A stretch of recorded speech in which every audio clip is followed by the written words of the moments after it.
you mentioned that you try to you never try to steer away from the bottom, right? And if you can incorporate helping other people who are at their bottom kind of come up. I wonder, because I've done that for myself, right? I've always been the type of person where I try to do a lot of the work on my own, which is probably not the healthiest thing in the world to do. But how for me, I would assume that the most difficult part of helping somebody out of their bottom is the fact that, like, you have more perspective than they do, and you can see the path more clearly than they can.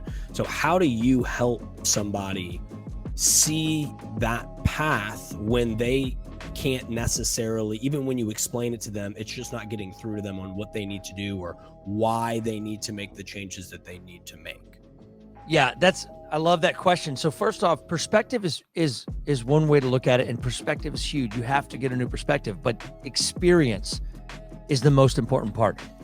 The reason why I'm able to help people is because I've been through similar experiences, not just good ones, but more importantly, the bad ones, the pain, the failure, the setbacks, the divorce, the alcohol and drug addiction. These are things that we don't talk about as much in, let's say, like the corporate world or in the business world. We think we're supposed to just keep that separate. And it's not to say that we should be bringing it up in every board meeting. However, it should be right there with that sense of humanity. So the way that I'm able to help others is only from my experiences and the way that they can relate their experiences that match up with mine.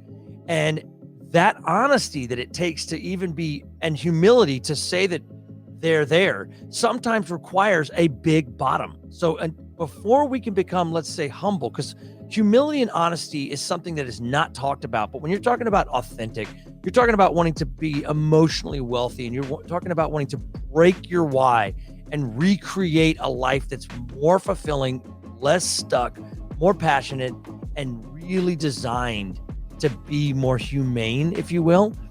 That's when you have to really be willing to be vulnerable about how you got here. A lot of times it's easy for me to just talk about like the 8 times I've been on Inc. magazine's fastest growing companies in America. Okay. When I first got on the list, I thought it was a fluke. I thought it would never happen again. And I thought it was like the biggest thing that ever happened in my life. I literally rode to the first conference for Inc. 500 with a guy who'd been on it 8 times. And I sat there. Yes, this was out, I think it was in California. And I'll never forget, I sat there with him and I was so intrigued by this guy. And I was like, I could never do that. He's like, yes, you can. I said, but I could not see it. Mm-hmm. Okay. And last month I made Inc. 500 for the 8th time. So it was a really interesting milestone for me. But I'm going to tell you, like, the way I felt when I made Inc. 500 and how much that mattered to me the first time as it does when I'm this 8th time is very different. Yeah. Because what it took for me to get it 8 times changed me to a level where I don't care as much about that stuff. Yeah. Now I know that America and business and capitalism, there's a certain game to it.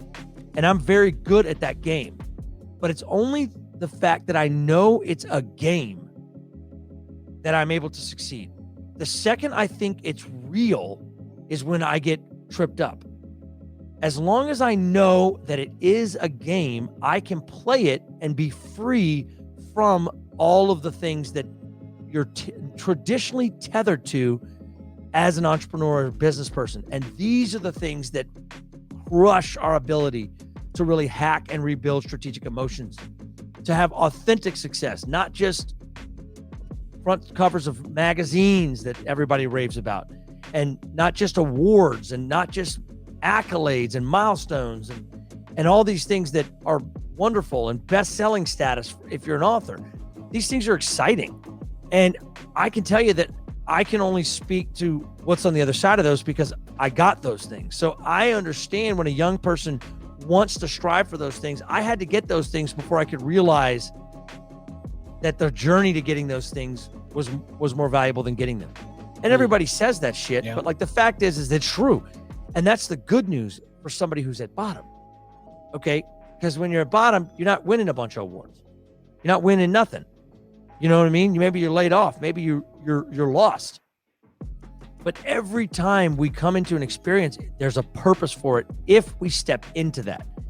I have to step into asking the question that I'm going to ask you right now. Why are you here?